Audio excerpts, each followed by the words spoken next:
मेरे घर के पड़ोस में एक 19 साल की लड़की नौकरानी थी। वह लड़की उस घर में ही रहती थी। एक दिन उसकी मालकिन ने बताया कि वह सुबह से घर से लापता है। और फिर वो हुआ जो मैंने सोचा भी नहीं था। वो लड़की मुझे मेरे घर के बाथरूम में दिखाई दी और उसके साथ मेरे पति। मेरा नाम नीला है। मैं मेरे पति रवि के साथ एक बड़े शहर में रहती हूँ। मेरे पति अच्छी नौकरी करते हैं। नौकरी करते अभी उन्हें 2 साल हो गए हैं। हमारी शादी को अभी 1 साल हुए हैं। शादी के बाद में उनके साथ यहाँ रहने आ गई। उन्होंने एक अच्छी सोसाइटी में किराए का मकान लिया है। पास में कई बड़े बड़े घर हैं। यहाँ रहना एक अलग सी बात लग रही है। क्योंकि शादी को अब 1 साल हो गए थे तो मैंने भी सोचा कि मैं भी कोई जॉब में वापस कर लेती हूँ। हालांकि रवि इसके लिए मना करते थे। कहते थे कि वो अच्छा कमाते हैं, क्या ज़रूरत है। लेकिन फिर भी मैंने जॉब ज्वाइन कर लिया। जॉब के साथ घर के काम करने में थोड़ी परेशानी हो रही थी। इसलिए मैंने सोचा कि घर में काम करने के लिए एक नौकरानी रख लेती हूँ। लेकिन बड़े शहरों में अच्छा काम करने वाली का मिलना ज़्यादा मुश्किल होता है। इतनी जल्दी किसी पर विश्वास किया भी नहीं जा सकता। हमारी सोसाइटी में कई घरों में काम करने वाली आती थी। सोसाइटी में मैंने तलाश की। आसपास के घर में काम करने वाली से मैंने बात की, लेकिन कोई भी अब और ज़्यादा काम लेना ही नहीं चाहता था। इसलिए सभी ने मुझे मना कर दिया। मैंने यह बात रवि को बताई और उन्हें ही कोई काम करने वाली को ढूंढने के लिए कहा। रवि ने कहा कि वो कुछ करते हैं। कुछ दिन के बाद उन्होंने घर में एक काम करने वाली को रख लिया। रवि उन्हें पहले से ही जानते थे। शादी के पहले रवि वहाँ से अपने लिए खाना मंगवाते थे। उनका नाम राखी था। वो 48 साल की होंगी। मुझे तो जैसे ही सुकून ही मिल गया था। अब मैं अपनी जॉब आराम से कर सकती थी।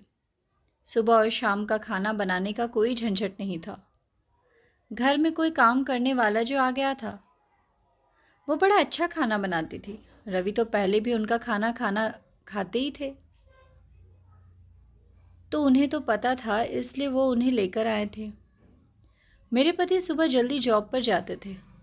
मैं उनके बाद जाती थी और उनके पहले ही आ जाती थी। मेरे आने आने तक राखी काम पर आ जाती थी, इसलिए घर की चाबी उनके पास भी रहती थी। शाम को आते समय मैं कुछ समय सोसाइटी की महिलाओं से बात किया करती थी। लगभग सभी को अब मैं जानती थी।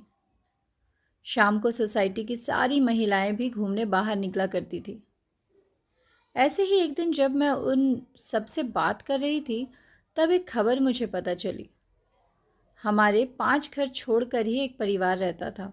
बड़ा रईस था। उनका वो खुद का घर था। उस घर में काम करने वाली एक लड़की करीब 19 साल की सुबह से घर पर नहीं थी।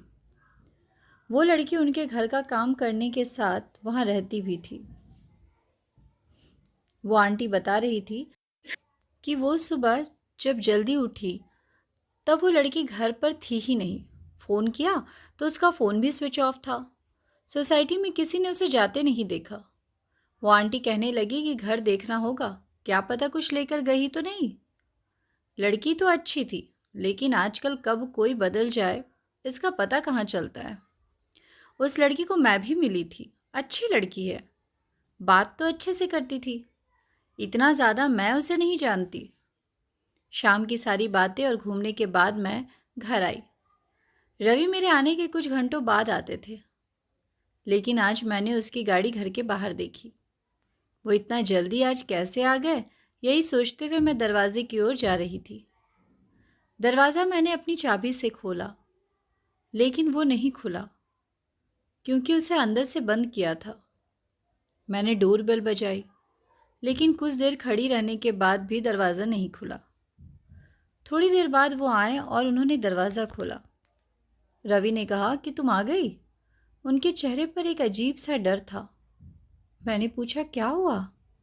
इतने डरे क्यों लग रहे हो? वो बोले, कुछ नहीं, मैं नहा रहा था। दरवाज़ा मैंने अंदर से बंद कर दिया। आवाज़ सुनाई नहीं दी। उनकी बात सुनकर मैं अपने बेडरूम में चली गई। सुबह से घर से बाहर थी तो मुझे बड़ी थकान हो रही थी। बेडरूम का दरवाज़ा बंद करना भी भूल गई तो हवा से इधर उधर हो रहा था। जब दरवाज़ा खुला होता है तो मेरे बेडरूम के मिरर से हमारे हॉल का बाथरूम दिखाई देता है। मैं मिरर के आगे खड़ी होकर अपना मेकअप उतार रही थी कि मुझे वो लड़की मिरर में दिखी, वो भी हमारे हॉल के बाथरूम में। रवि भी उस बाथरूम में घुसा जिसमें वो लड़की पहले से ही थी। यह सब मैंने क्या देखा, मुझे यकीन ही नहीं हुआ। इतना दिखने के बाद मेरे बेडरूम का दरवाज़ा बंद हो गया हवा से। मुझे अब बाहर का कुछ दिखाई नहीं दे रहा था। मैं अपना सर पकड़कर अपने बिस्तर पर बैठ गई। मैं सोच रही थी बाहर जाकर देखूं और जो भी मैंने देखा वो सब गलत हो। मैं धीरे धीरे अपना बेडरूम का दरवाज़ा खोलने के लिए गई। मैंने दरवाज़ा खोला तो बाथरूम का दरवाज़ा तो खुला था। रवि और वो लड़की दोनों ही वहाँ नहीं थे। मेरी स्थिति उस समय क्या थी मैं बता भी नहीं सकती। मैं ये सोच रही थी कि रवि उस लड़की को कैसे जानता है। वो लड़की जब मैं यहाँ नहीं थी तब रवि के साथ क्या कर रही थी और अब रवि उसे लेकर कहाँ गया है। मैंने सोचा कि मैं रवि को फ़ोन करूं। मैंने उसी समय फ़ोन किया। रवि ने कुछ देर बाद फ़ोन उठाया।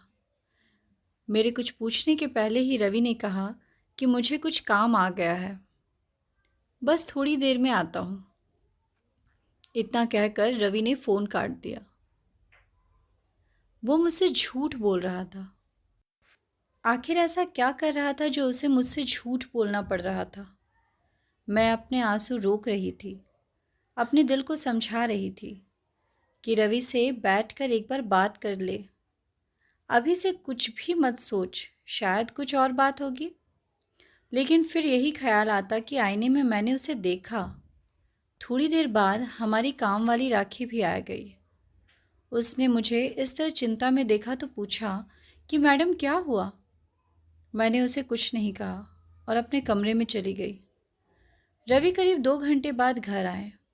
उनकी शक्ल देखने पे मुझे गुस्सा आ रहा था। मैंने पूछा कि कहाँ गए थे। वो बोले ऐसे ही कुछ काम आ गया था। वो फिर मुझसे झूठ बोल रहा था। मुझे बहुत गुस्सा आ रहा था, लेकिन मैंने अपने गुस्से को काबू किया क्योंकि घर में राखी थी। मैं नहीं चाहती थी कि यह बात बाहर जाए। मैंने सोचा कि रात में इस बारे में रवि से बात करूंगी। हम लोग दोनों खाने के लिए टेबल पर बैठे थे। राखी खाना लगा रही थी। खाना लगाने के बाद राखी बोली कि साहब बहुत अच्छा काम किया आज आपने।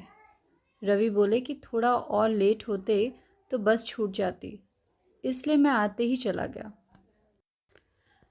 मैंने पूछा क्या बात हो रही है। राखी बोली कि मैडम वो लड़की थी यहाँ पड़ोस में, उनके यहाँ काम करती थी और रहती भी थी। मैंने उनकी बात काटते हुए कहा हाँ सोसाइटी में बात तो हो रही थी। सुबह से वो लड़की नहीं है, कहाँ है। राखी ने फिर कुछ ऐसा बताया जो मैंने सोचा भी नहीं था।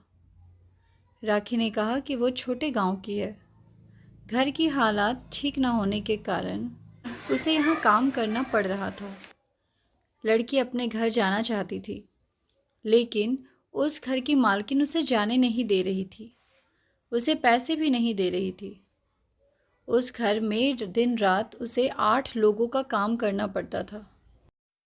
जब वो काम पर लगी थी तब सिर्फ 2 ही लोग थे, लेकिन थोड़े दिन बाद 8 लोग आ गए, उन्हीं के परिवार के। उसने काम छोड़ने और जाने को कहा तो उन्होंने उसे कहा कि तुम नहीं जा सकती जब तक हमें कोई और दूसरी काम करने वाली नहीं मिलती। उसके पैसे भी नहीं दिए।